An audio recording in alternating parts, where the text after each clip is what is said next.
Vernon Erb, the founder of ERB Transport, had a vision in 1959.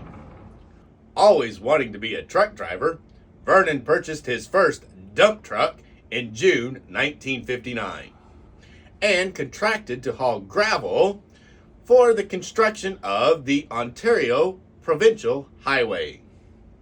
The early years of the business was a struggle, but like most successful entrepreneurs, Vernon had a unique sense of determination and went on to build the ERB group of companies. Vernon started building his empire not with his dump truck, but in 1963 when he purchased an egg trucking business, carrying eggs to Toronto food giants Loblaws and Dominion. In 1965, Vernon bought his first reefer in response to a business proposition to haul live and processed poultry. This purchase started Vernon's refrigerated fleet.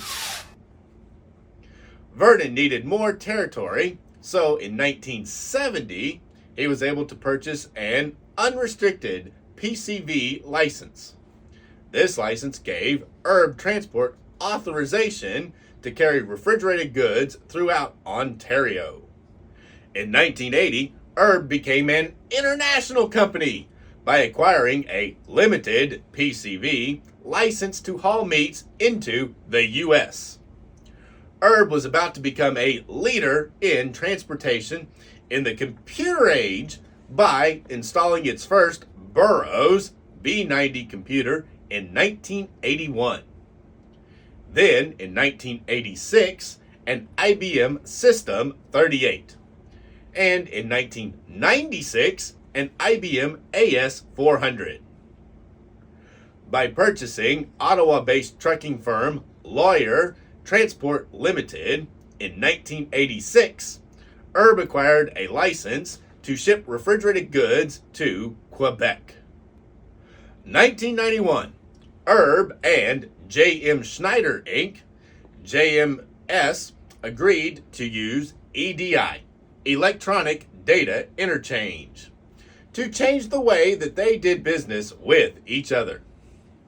The result was electronic invoicing of freight bills for transportation services that ERB provided to J.M. Schneider. JMS, in turn, electronically transmitted customer invoices to ERB's loading docks for printing and updating. The result was ERB became a leader in the rise of the use of EDI in the transportation industry. Moving on to 1986, more computers were in store for ERB's fleet of trucks, with ERB's purchase of CanCom Mobile's two-way satellite messaging and tracking system.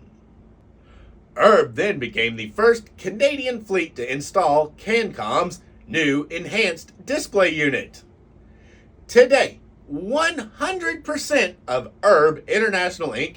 and ERB Transport Inc. fleets are satellite equipped.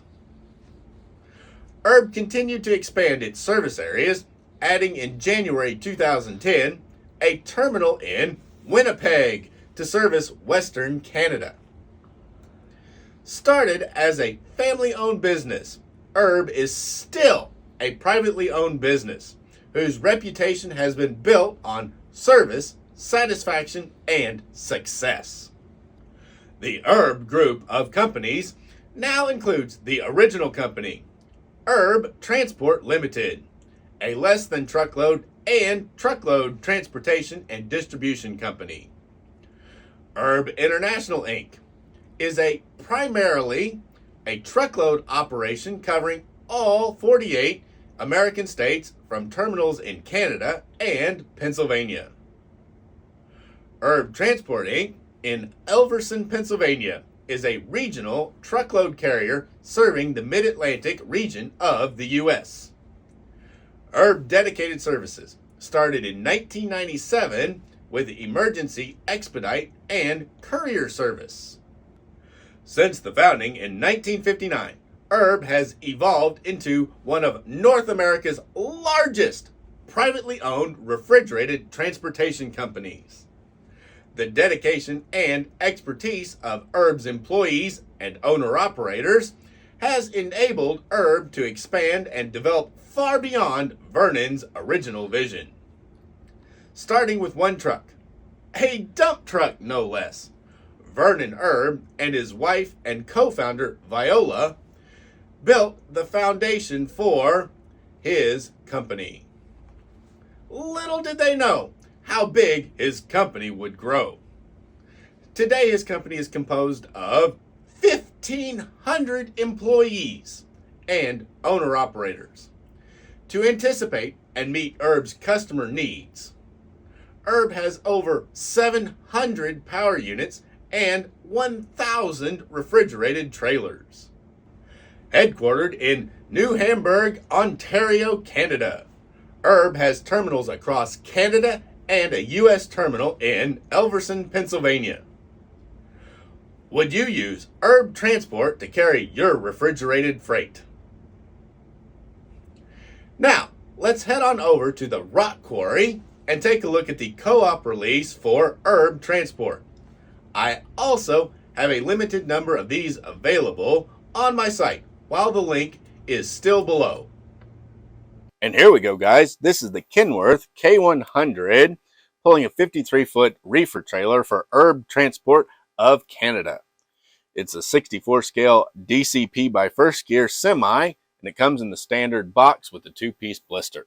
Item number is 60-1320. There it is, out of the box. Isn't that beautiful? The dark red for ERB and then the white on the reefer van trailer.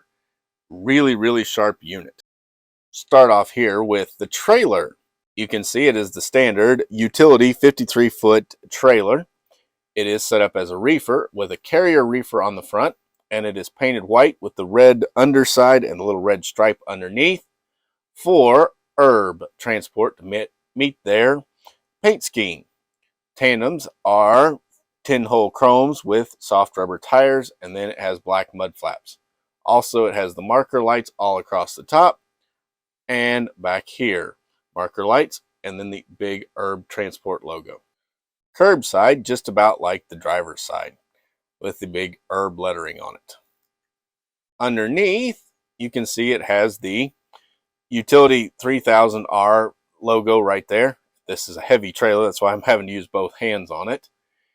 The kingpin there, standard screw-down type landing gear. The fuel tank for the reefer, and a spare tire and spare tire carrier hanging there. Center turn signals right there, which are really helpful to cars. And then tandems that don't slide in the most common position for tandems on 53s. There are air brake canisters on the axles and working rear suspension. On the front here, a carrier reefer unit, and that's all it has. It has carrier tampoed on each side at the top, plus the controls right there.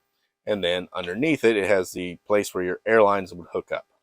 Now, it's probably not going to show up, but there is a trailer number on that corner post and a trailer number on that corner post, and they look like decals to me. Black letters on the chrome. Really hard to see, but they're there. Back on the back here, we have the quilted door option. So it has the quilted chrome stainless doors. It has the ERB logo there. Roof clearance lights up there. Brake lights, DOT striping, because Canada is very much like us on that regard. Plus, it looks like it has the molded in little door.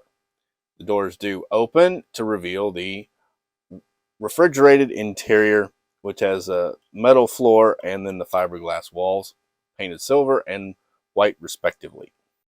And here is that really beautiful Kenworth K100 Aerodyne.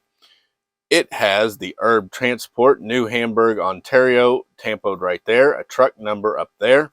Then down here, US DOT number and a VIN number tampoed. Kenworth logo tampoed there. Marker light there and turn signal up here. Chrome mirrors, little chrome spotlight, chrome grab bars, chrome steps, chrome air intake with a little mud flap underneath. It's all chrome. Chrome steps on the chrome fuel tanks, chrome quarter fenders, 10-hole chromes with soft rubber tires. Passenger side over here, very much like the driver's side, similar graphics, and it has the battery box with the air tank hanging under and a little mud flap. Fuel tanks here with just one step instead of the two that's on the other side, chrome quarter fenders, and chrome exhaust. Going up top, you have your windows into the sleeper. There's nothing in the sleeper, but the windows are there, and they're dark tinted. Air horns, chrome plated, visor, and then roof lights molded into the cab and tampoed.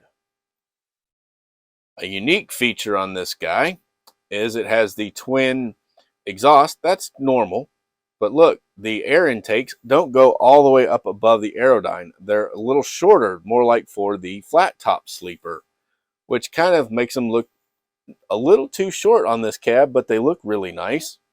It also has this little curved up airfoil piece. Really something that Kenworth was big on with the Aerodyne K100s and W900s. Also the T600s with the Aerodynes. They looked really cool with that little curved up piece. Underneath, it has drive shafts, rear differentials, and air brake canisters, working suspension, bottom of the engine and transmission detail brown, so I'd say it is a Cummins. And then the cab does tilt. One other thing on the back, it has black mud flaps with tampoed white Kenworth logo and then little diamond weights on the bottom, and they're also tampoed in white. Round on the front, you can see where all that pinstriping comes and makes a design which all meets together.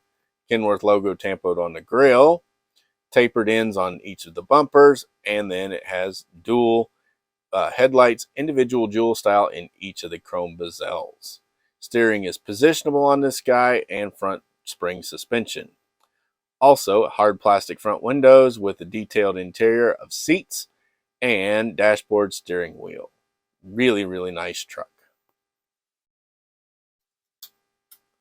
Under the hood, which is you tilt the whole cab, it does click in place, which is really nice. It seems like they fixed that because these do seem to click in place a lot better than the first ones did. And it has the brown engine for the Cummins inline 6, all the piping for the air intakes, and the turbo and the exhaust, all right there. Now let's go on and hook him up. And that is the Kenworth K100 with 53-foot reefer van for ERB Transport of New Hamburg, Ontario, Canada. It's a 1/64 scale die-cast semi-truck made by DCP by First Gear and released as a co-op between ERB and the dealers. So these were only available with a few to the public through the dealers and the rest going to ERB. Since the founding in 1959, ERB has evolved into one of North America's largest privately owned refrigerated transportation companies. The dedication and expertise of ERB's employees and owner-operators has enabled ERB to expand and develop far beyond Vernon's original vision. The ERB transport models that DCP has made in the past have all gone up in value, and I suspect that this one will too. Make sure to grab my report on tips for valuing your collection to make sure you get models in your collection that are not only cool, but are going to add wealth to your future. Also, while the links still exist to dcptrucks.com, get one of these really cool co-op runs of the vintage Kenworth K100 for ERB Transport. Thanks for watching. Please go on and smash that like button, subscribe to my channel, and ring the bell so you don't miss my next video. I'm Logan, and I'll be back.